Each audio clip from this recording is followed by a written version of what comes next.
के जीवन काम कर देनी का ओकरा पर विश्वास रहेला। ठीक बा, मैं 24 घंटा में संभव करके दिखा देम का आवे वाला समय में सब लड़का भूखे पिया से बड़ा सन आ तब वो देखता चेहरा पे स्माइल सबके से ठीक से खाना नहीं खन खात कोई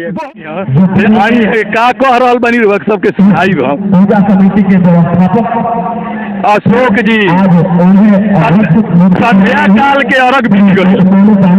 दिल के धड़कन तेज निकल उड़ारू है धड़कन नहीं के उ सब सूर्य भगवान के ऊपर जैसे कि लोग कहत रहल अशोक जी के दिल के धड़कन बढ़ गेल कौनो धड़कन के सब सूर्य भगवान के महिमा बा उनके ऊपर सब बा सब ऊपर लगा दी है सूरज भगवान पर वो छोड़ देले बारी ना। तो देखी यहाँ के लोग नाम दे दिले बटुए दशरथ माझी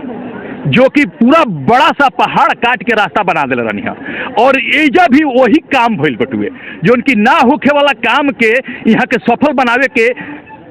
कार्य के लिए बनी और नौजवान के लेके रात दिन एक कई के पानी में उतर के आए पंडाल के तैयार कैनी।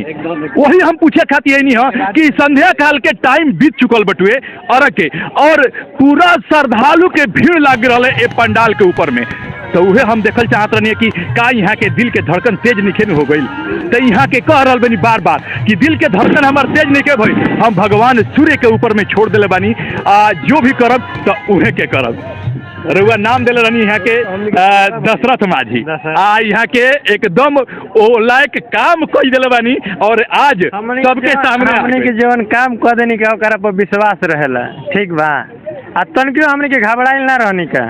बहुत लोग घबराइल हो लेकिन हमने के जानत रहनी कि हमने के कोनो बार इतना बार से करत तनी के अभी तक मिशन फेल नहीं के भइल अभियो ना फेल। हाँ तनकियो फेर ना होला काहे से कि छठ माई के महिमा रहेला। अभी सब लड़का भूखे पिया से बड़ा सन आ तब वो देखता चेहरा पे स्माइल सबके मिली रहुआ के कोई के भरोसा नहीं दिन से ठीक से खाना नहीं खन खात कोई बहुत लोग के भरोसा नहीं के कि 2 दिन में ही पंडाल बनल। अरे 2 दिन में हमने के अगर मौका मिल जाए अब माई के महिमा रही तो एको दिन में 24 घंटा में संभव करके दिखा देम का आवे वाला समय में हो सके तो देखे के मिल भी जाए। चलिए देखिए बहुत बड़ बात कह दिलन कि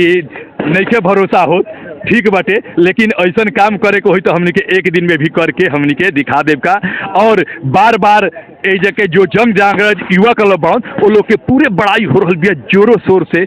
हम भी एक पीछे ना हटब हम भी ये लोग के बहुत बहुत धन्यवाद देव कि ऐसा एजा के दृश्य बनावल लोग एजा श्रद्धालु के व्यवस्था बनावल लोग और श्रद्धालु के एजा पूजा करे के कार्यक्रम में ये लोग सफल बनल लोग और आगे भी कल भी जो सुबह के अर्घ के समय रही वो समय में भी ये लोग सफल रही लो। तो बहुत बहुत धन्यवाद बटुए। हम धर्मावती नदी घाट से लगातार रुआ सबके वीडियो दिखा रहा बनी आपन मिट्टी आपन भाषा के चैनल से और आगे भी रुआ सबके दिखाई। चलिए बहुत बहुत धन्यवाद बा। आगे फिर हम कोई अपन अतिथि के ढूंढ रहा बनी और रुआ सबके सामने लेके आई।